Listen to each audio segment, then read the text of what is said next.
Hey everyone, in this video I will be showing you how to download and install RaceRoom Racing Experience game. So for this, first let's install Steam. Just Google Steam. You'll be having this official site store.steampowered. Click it, and here to the rightmost top we'll be having install Steam. Click it, and here we are having install Steam button. Select this, and the setup file gets downloaded within a flash, just 2 MB in size. Open it, and we'll be getting the Steam setup.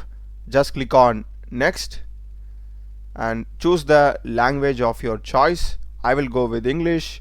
Next, and this is going to be the default location where Steam will be getting installed. It's in local disk C and program files. So this is an important step. If you feel you don't have space in your local disk C, you can just click on browse and change the location to local disk D or E. Okay, so after setting the location, just click on install. This will take some time, just be patient. That's it, it's done in a flash. And check this run Steam and click on finish. So it's saying updating Steam and it's downloading, so just be patient for a while. So after this you will be getting Steam sign in. So if you already have an account, you can directly sign in. If you don't have an account, here we are having create a free account.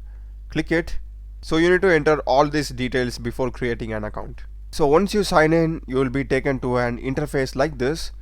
Now in search the store, just search for RaceRoom. And here we are having RaceRoom Racing Experience. Select it, and if you scroll down, we are having the play game option. Click it, and I'm fine with this. This is going to be the default location. If you want to change it, you can click settings and change it. And I will just click on install, and the agreement, I will just click on accept. So the download will be getting started. So it is around 62 GB in size, so just be patient for a while. Once the download is complete, you'll be having the game in your library, and also you'll be having a desktop shortcut. Just open it. I'll be getting the game interface. We are having single player and multiplayer and competitions. You can just go through it and start playing. That's the video, guys. Do check the playlist of my channel. Done a lot of videos in programming and AI tools. Subscribe me. Thanks for watching.